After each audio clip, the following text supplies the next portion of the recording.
Let's just find a comfortable seat, focusing first on our seat and the connection points in our body, which keep us grounded anywhere we're touching the earth, touching a chair. Just notice the sensation of being grounded.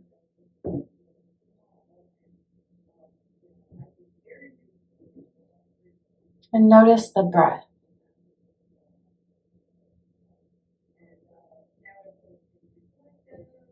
Notice that when we are quiet and calm, it does not take much breath to sustain us.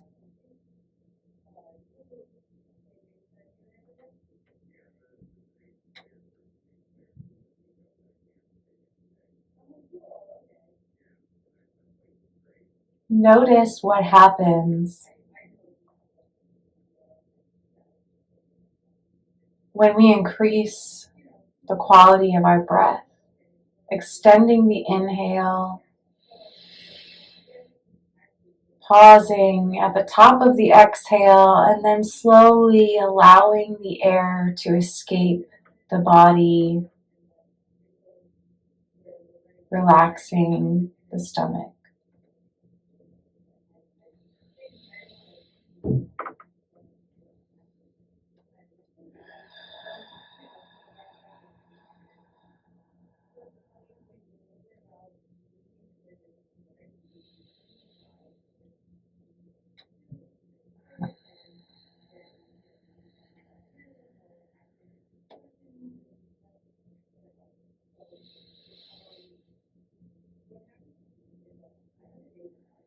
Notice a sense of heaviness in the arms and the legs.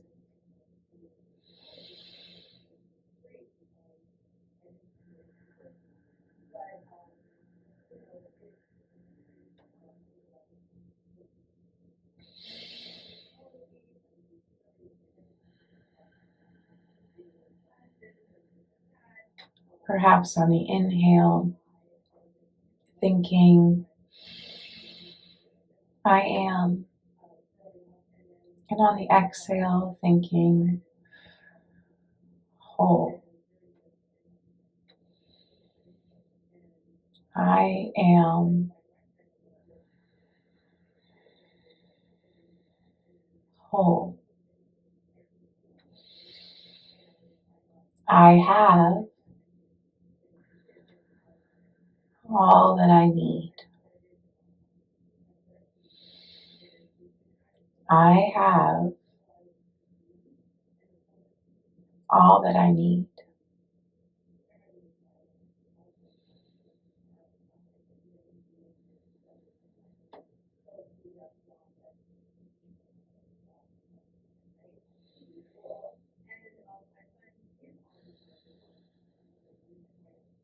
All that I need is within me.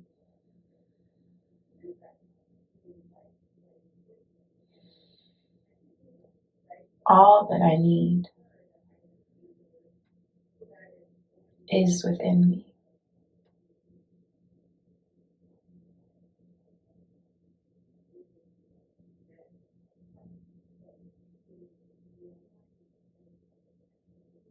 We'll sit quietly for 3 breaths, just noticing sensation in the body.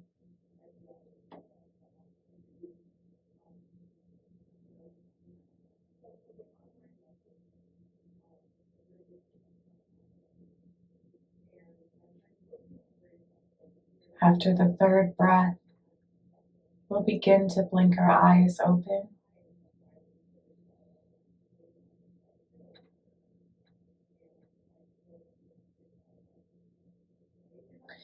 Coming into this present moment and bringing peace and grace along with us.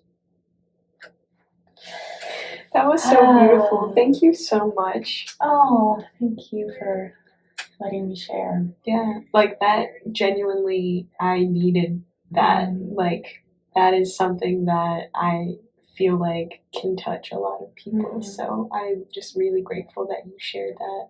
Oh, you're so welcome, Cali. I wrote this poem thinking about truthfulness and what truth means to me. I was thinking about truth from the concept of satya, which is a yogic moral discipline. I will read this and share it with you guys today. Sat you down and said, listen up. Here's how I feel, and here's what's up. I told you my truth. I'm not sorry about that. The funny thing about my truth is that it's only mine. I can't ask you to back up my lines or prove my theory. I can only ask you to hear me. Can you hear me? I told you my truth and I'm not sorry about that. How you feel and what you might say haunts my brain, and I don't want to give you space to say goodbye. The funny thing about my truth is that it's only mine, and I cannot expect you to not have your own feelings and tell me your truth and not be sorry for that. Am I sorry for that? Truth really hurts. I wonder if we even really need to lobby our opinions and toss truths in each other's faces just for the sake of winning an argument. Tell me your truth. I'm ready. Just know that my heart is deciphering your veracity as my mind asks me, why are we listening? Your truth smells like bullshit, and I can't take it. Goodbye. That is so powerful. And I think it really rips open the wounds that a lot of humans face in terms of wanting to be heard and wanting to be seen. And also the wanting to be accepted and not wanting to be apart from people that we have intimate connections with. You know, I appreciate you understanding that, because that is really where it came from. I had a lot of relationships in life, as one does, with family and friends, and romantic relationships and non-romantic relationships. And in all of them, I do seek so deeply to be seen and heard and loved authentically for my authentic self. I just want someone to cut my face and be like, I see you, I love you, you're phenomenal. You know, it's just like deep down inside, that's what I really want. That's what I crave.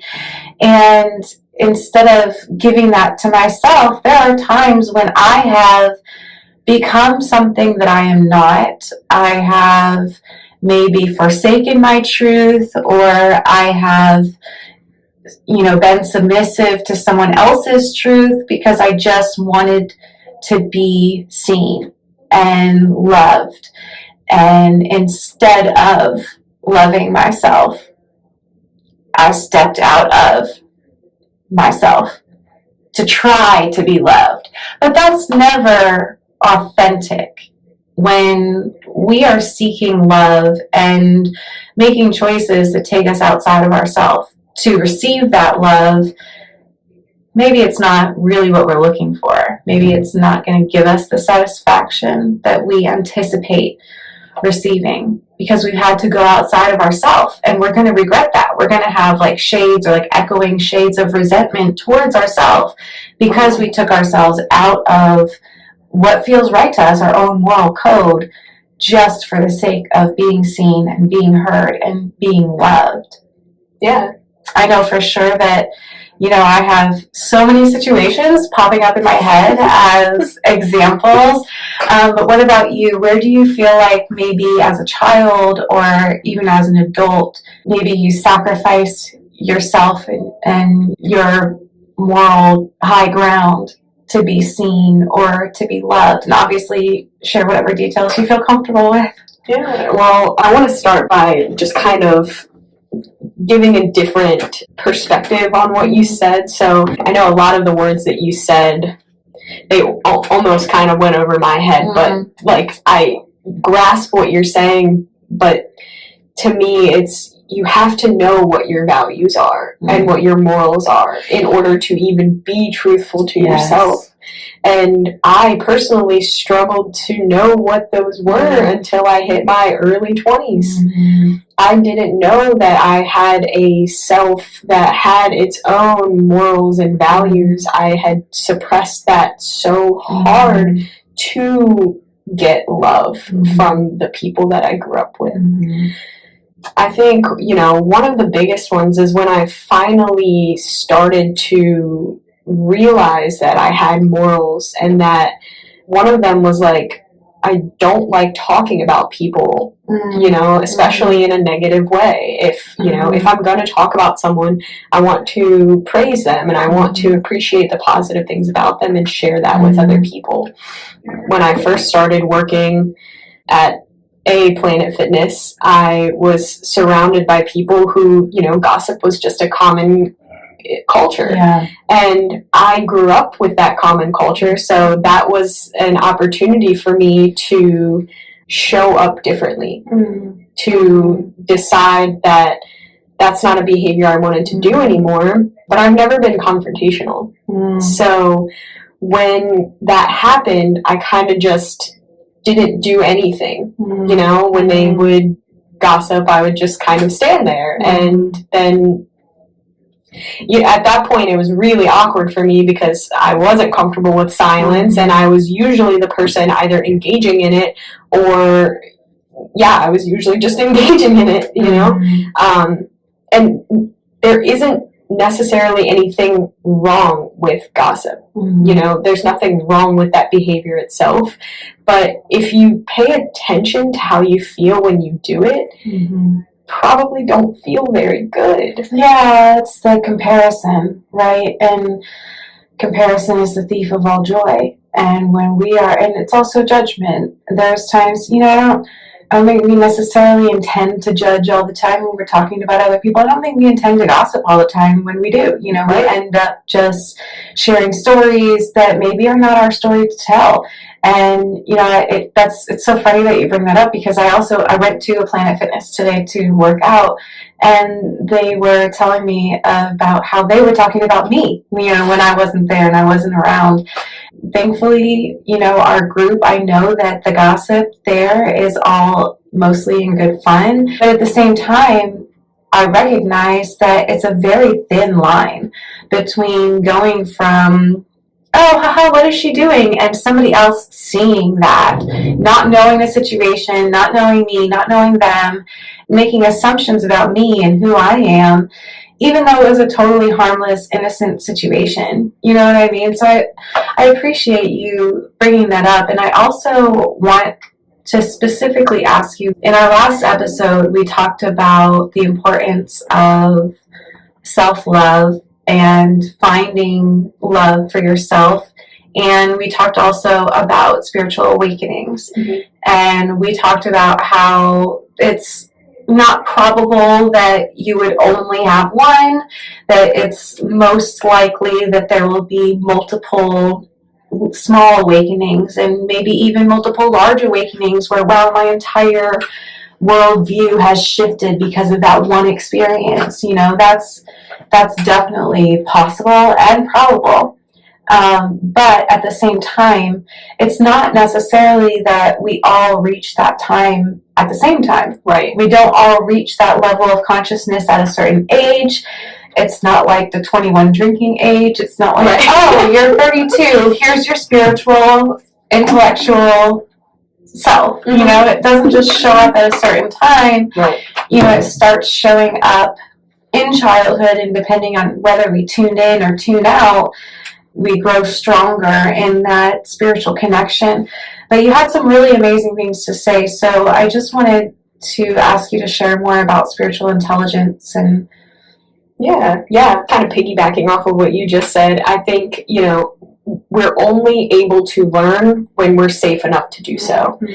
I'm a firm believer that everything happens as it's supposed to happen, and there are no mistakes. Things are, the way they're supposed to be.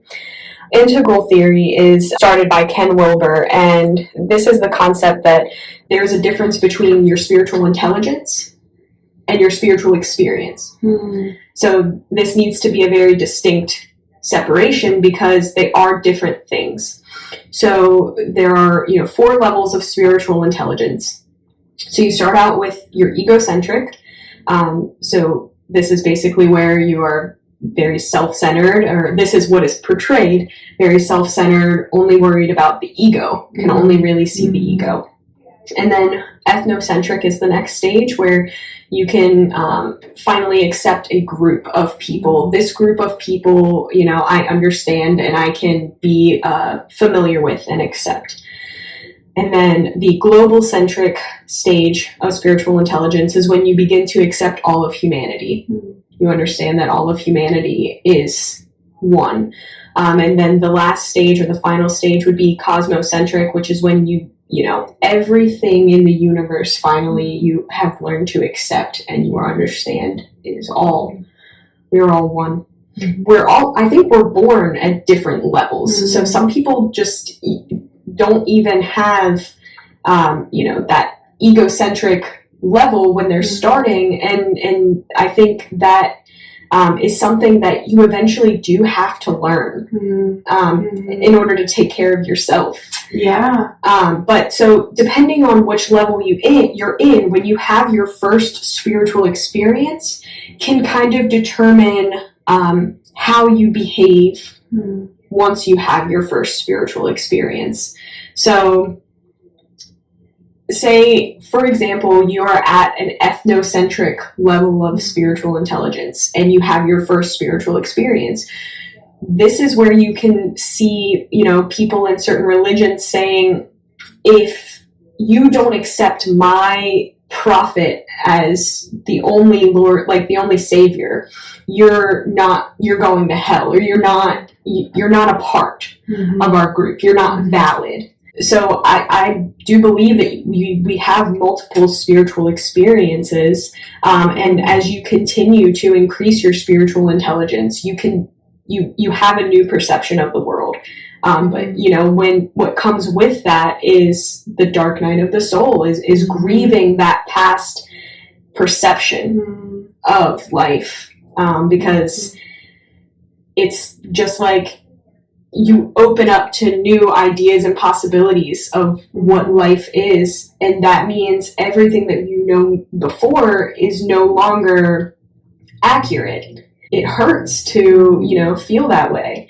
We talked about reality tunnels yesterday, and, everybody's kind of just living in their own reality tunnel, and depending on what stage of spiritual intelligence you're at is kind of depending on how sensitive you are to the people around you. So some people who are probably in an egocentric stage of spiritual intelligence, their reality tunnel is literally just this, exactly. Yeah.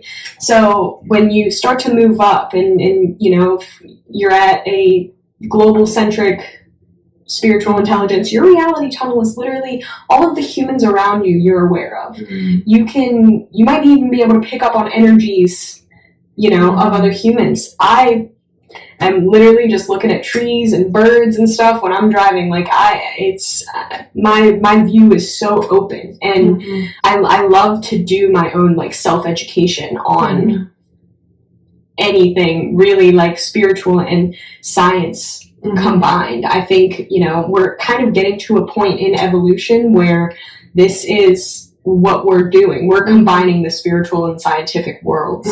And so I think sometimes when we're in difficult situations with people and we're like, I don't understand your truth, I don't understand your reality tunnel, we're at a very odd point in human evolution where some people are going to understand this and some people are not. They're going to refuse. They're not going to be able to change. But the people right now who are scared to be themselves because they know they're different, they're the ones that understand this. And they're very probably lonely. Very lonely, and just want to be understood and want to be heard absolutely by these people who, and there's nothing, there's nothing wrong with the people who don't understand and they don't want to change. They're just playing their integral role of, because we've had to evolve to get to where we are now, but like what we've been doing isn't working anymore. Right.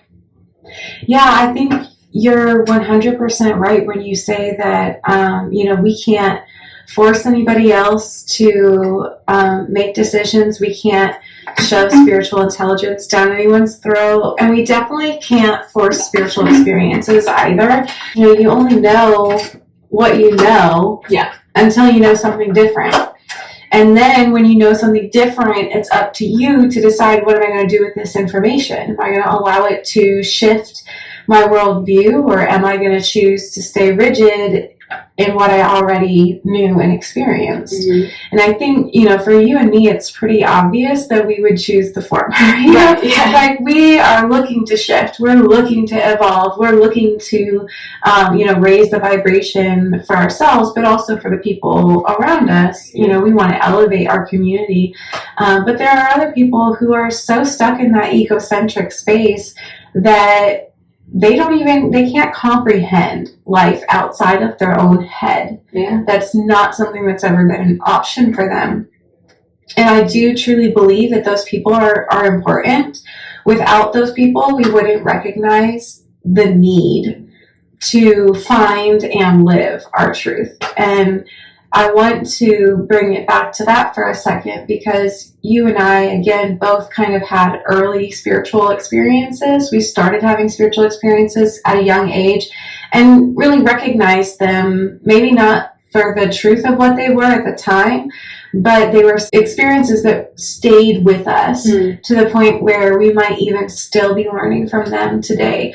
So where do you feel that you truly started recognizing that how you felt and what you wanted for your life was maybe different, or the antithesis to what your caretakers and the adults around you were telling you was right? I remember one experience, specifically. I was riding in the car with my mom, ironically on the same boulevard that I actually live on now. I just remember thinking, I don't agree with you. And that, for the first time, was something that I actually said out loud and thought that it could be a real option. So just realizing that my mother was not the end-all be-all. She wasn't God.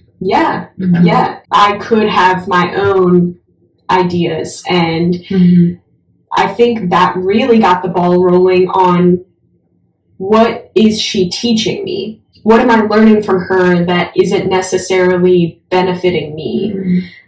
Mainly talking about conditioning of, the way that I look, bias of other people. And so these things are not bad. They just are. And that is part of life, is recognizing what you have been told and what you have been conditioned, and then recognizing how it's not serving you, and what your purpose is and what you want to do, and working to change that, because it is possible. Your neurons are flexible. They are, neuroplasticity is a concept that our brains can be rewired. The more that you practice something, the more that is what your experience is. And we can practice whatever we choose to practice. Exactly. It's not prescribed to us. I mean, there are times when parts of life may be prescribed to us, for sure. But, we as autonomous human beings can choose whatever we want to practice, whether it be, practicing laziness or practicing setting ourselves up for success. It's always up to us. And it's not always a bad thing to practice something like laziness. It's something that I have to practice because I just want to be going all the time, and that's not sustainable. Right. So yes, and recognizing. So this is a fun question to ask. If we know that there's not necessarily a moral right and wrong or a white and black type situation of what is good and what is bad, what is truth? And is truth something that is mutable, changeable? Is it something that the truth changes, or do we change?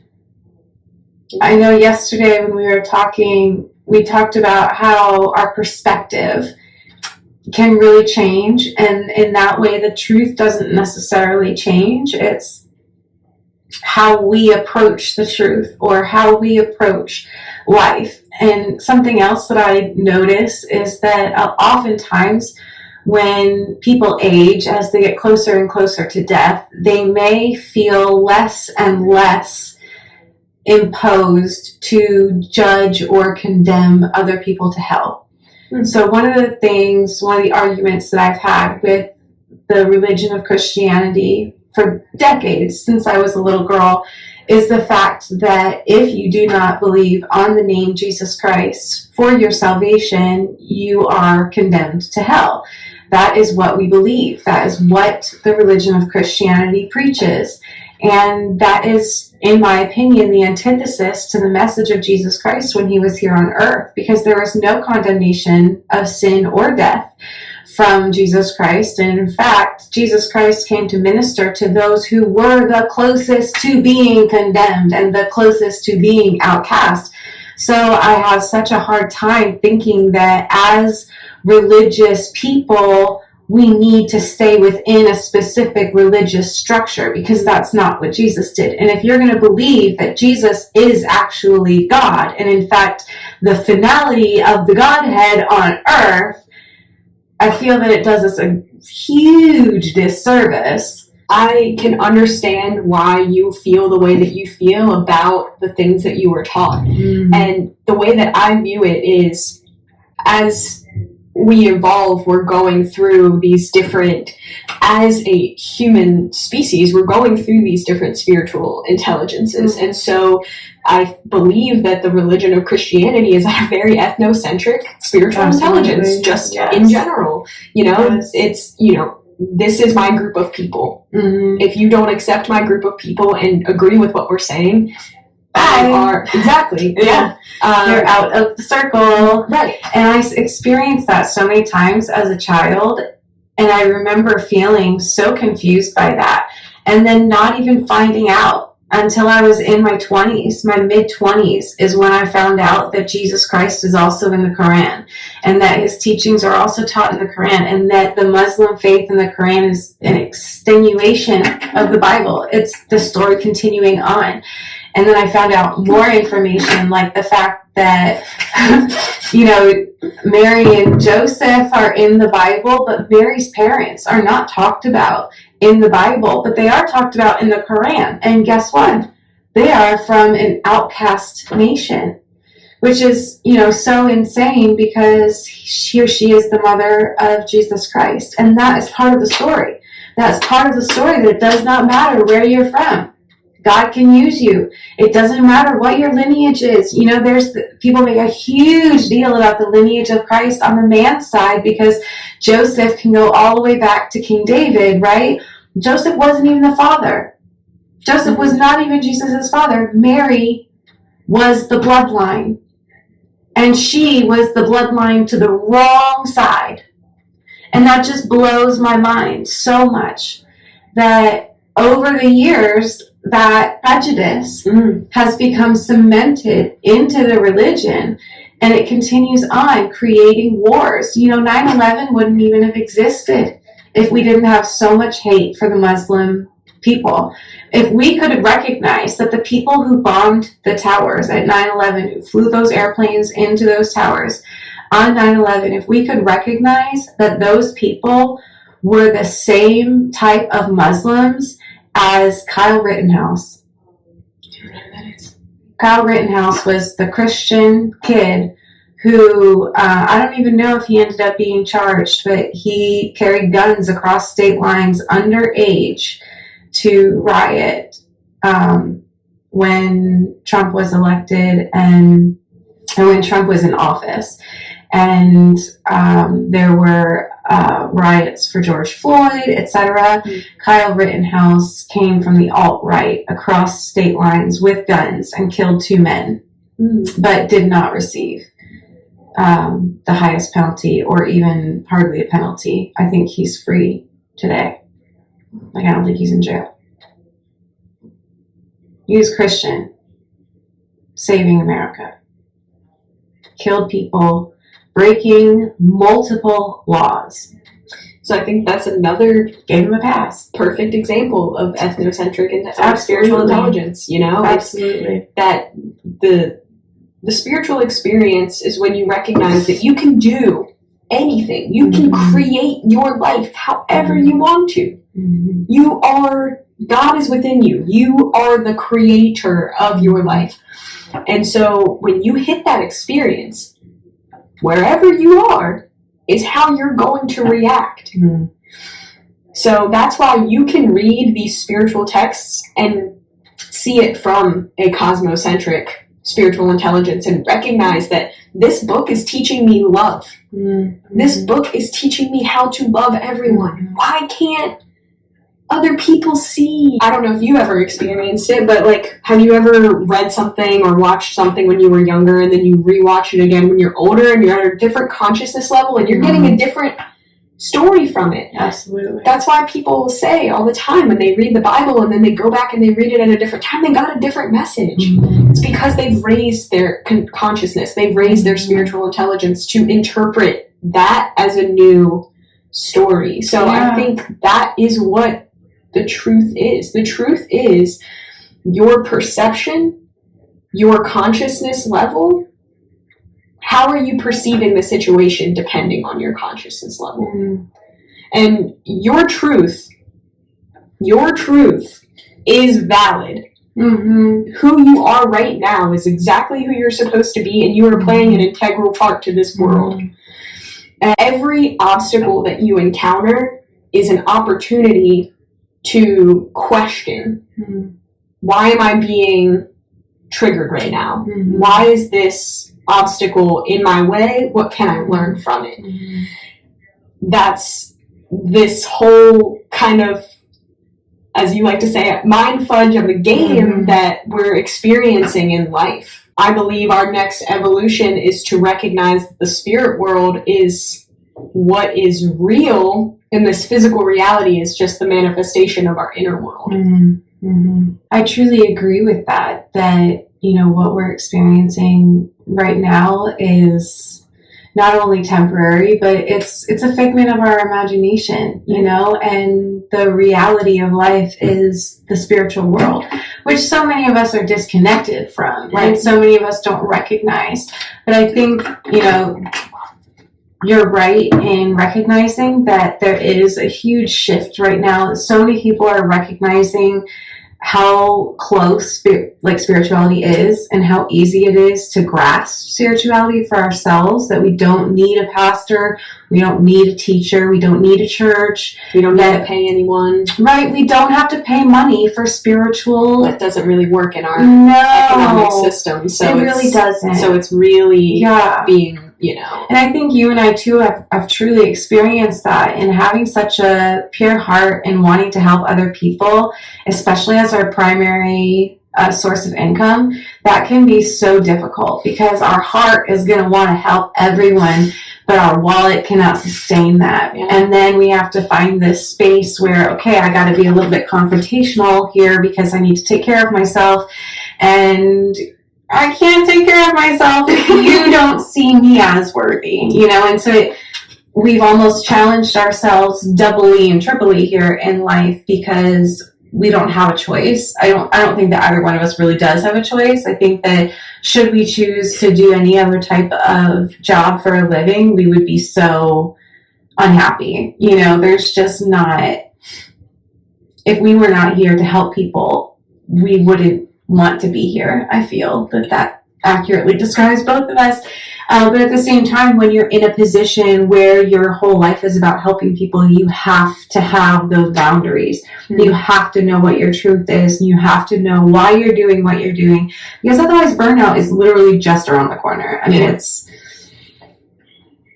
definitely you definitely have to take care of yourself and recognize what actions can you put in place in order to keep the balance. Because, you know, helping other people is what fills my cup, but like I have to keep the cup full in order to keep the cycle flowing. And I'm actually struggling right now because I'm debating on whether or not to go back into the workforce. I've got my faith, you know, but if I don't put in the work, I can't expect just, you know, anything to happen. So I'm kind of on this teetering mindset right now of, you know, do I go back into the workforce? You know, I'm definitely still planning to help people as much as I can, but I don't have the knowledge or the experience or the skills to manage or to lead or to like run a business. And so unfortunately, I think that like having that knowledge is really essential for me right now. So that's why this whole like debate in my mind is going on about, you know, whether or not I should do this. But I'm also the kind of person who's like, I'm not holding any expectations on what my life should look like. When opportunities come my way, I'm going to take them as long as I am happy with myself and my morals are still intact. Like I can't do something that I feel is immoral or is taking advantage of people. Sometimes life gives us opportunities that don't necessarily look like they're on path to what we want to do, but you never know what you can learn, especially if when it comes to you it feels right. Like for example, when this opportunity came to me, I watched a video about the company and I started to get chills and I started to get tingles, and I was like, okay, well this usually means, you know, that it's like up my alley. So I think, you know, kind of releasing expectations on what our life is supposed to look like, but remaining true to ourselves. And, you know, like I have goals to help people.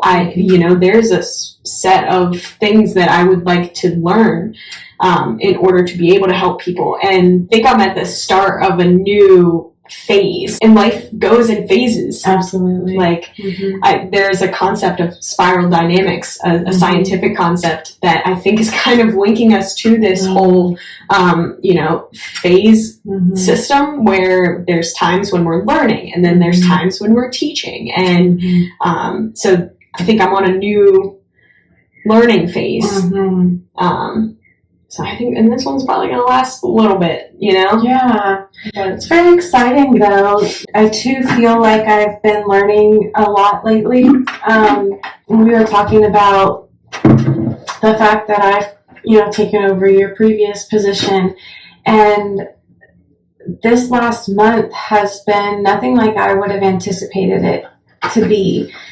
I've recognized that, you know, there are things that I thought that I learned that I had to go back and assess myself and say, am I really putting my lessons to good use? Or am I just kind of finding myself giving people permission to abuse me over and over and over again, you know?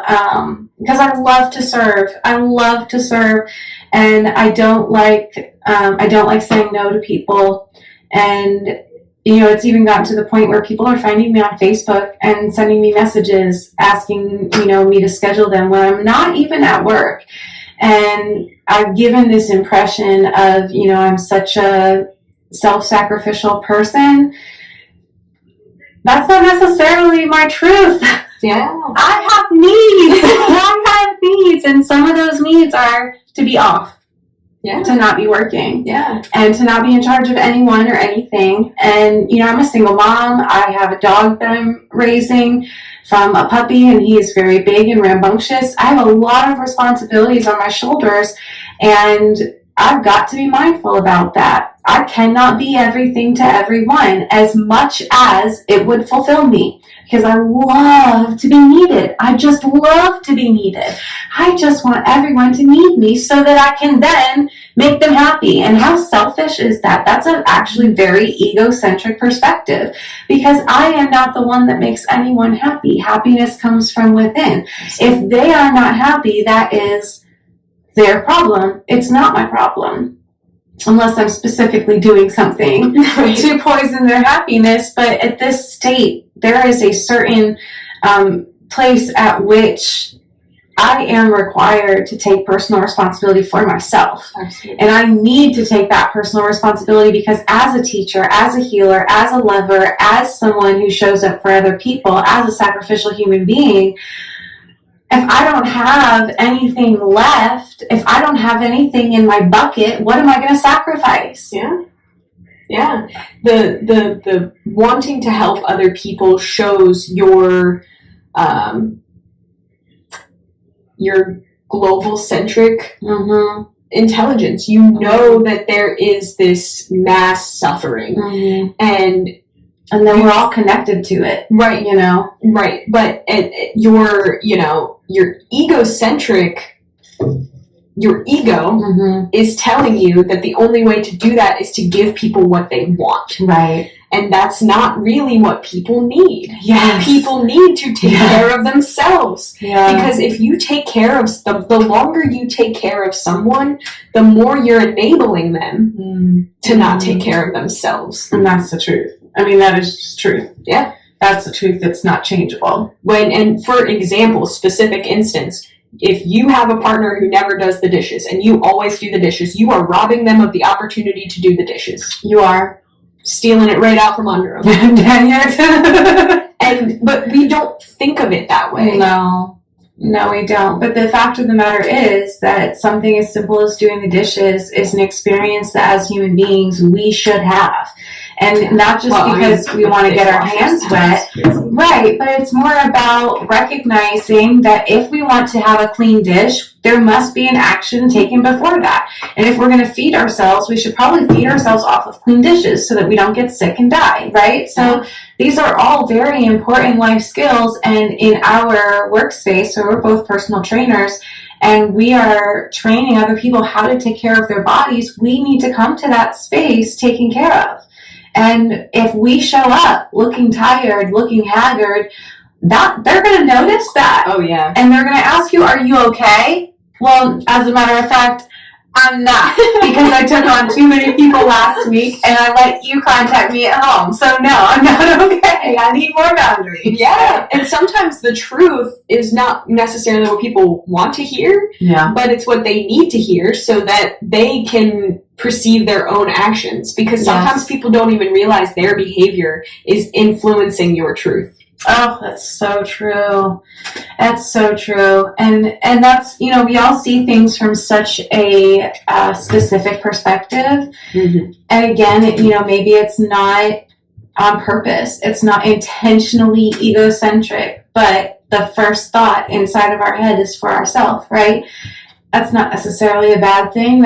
We're created that way for a purpose, so that we can remember to feed ourselves, to make babies, yes, to survive. Like, being egocentric is not a bad thing. It's just a thing. It's a part of who we are. And I think that if we can go from like being egocentric and losing part of that, but keeping part of that, and then going to being ethnocentric and losing part of that, losing the part where we have to push other people away, but then also keeping that knowledge of and that intelligence of community helps me thrive. Yes. Community is so important.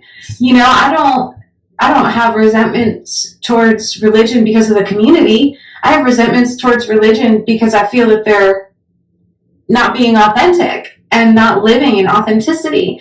And I don't know how to be that way. And I really get flustered and frustrated when other people try to force that on me, or when other people live in that way. It's so difficult for me to take them at face value. It's so difficult for me to trust that anyone who is religious is also caring. Because if you can't care for everyone, how are you going to care for me? Because I am sometimes different, right? Like sometimes I am not everyone's cup of tea. And so if I know that X, Y, or Z excommunicates me from your group, I can't trust you. Because I might experience that at one point. And I might need someone to hold me in grace. I might need someone to hold me with a sense of, this isn't who you are and you're going to be okay. Like, this isn't your truth. Your truth is coming. You know, like, this is not the place for you to give up, you know? But instead, knowing that if I acted a certain type of way, that group would push me away and say, you are no longer worthy of our attention. I can't trust. Sometimes I wish I could. I feel like I would have more close relationships. You know what I'm saying? Like, there's just a lot of Christians out there. There's a lot of religious stuff out there. You know, I'm a firm believer in listening to your intuition. So, you know, if you get into a group where your intuition is telling you, if this person is going to treat me like, you know, other people in this group are treating me, it's okay to listen to your intuition and to, you know, not divulge any information that you don't feel as comfortable, you know, expressing. It's so funny because typically when I get in those situations, I like divulge all the information. I'm like, let me tell you everything that you're going to hate about me and just let you shove me out the door now instead of later. Like, I would much prefer that.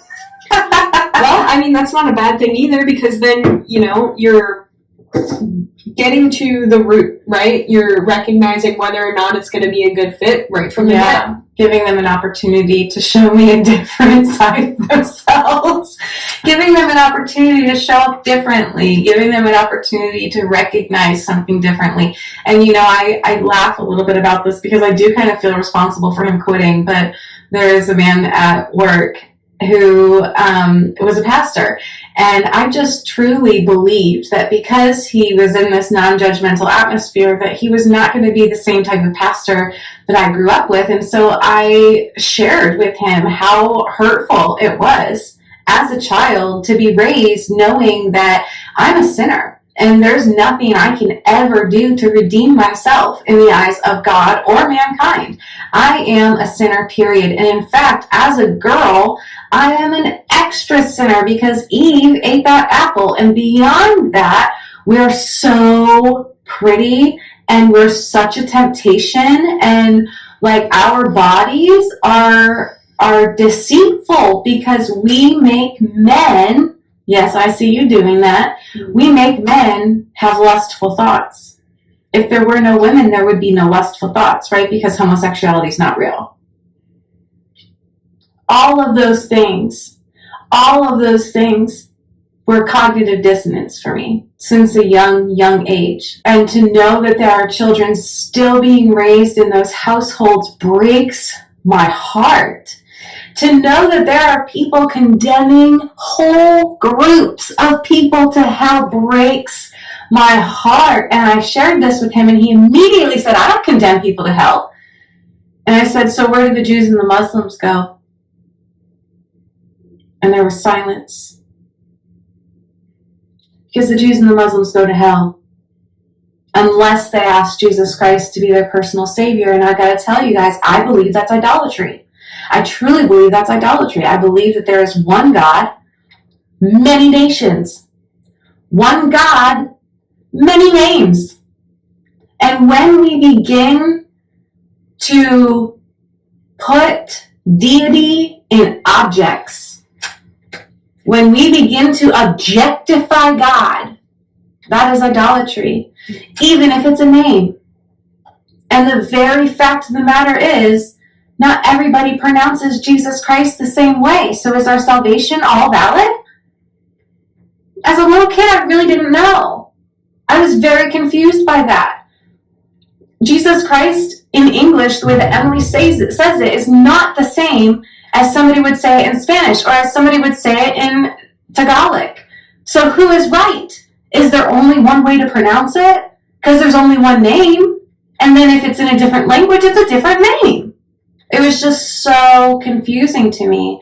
And I think that, it's taking it down to nitty-gritty details, but at the same time, as children, as young people, we understand the nitty-gritty details in odd ways. And to bring it to this space where you're either acceptable or you're not acceptable, and to keep it in this space of you're just never going to be acceptable. What an awful way to raise our children. I have to be honest with you. I never felt comfortable in any conversation with that gentleman after that conversation that we had, where he couldn't answer me about why he thinks that he doesn't condemn people to hell, yet anyone who doesn't pray on his God is going to hell. I never felt comfortable with him again. We couldn't make eye contact again, and he quit the job about 2 weeks later.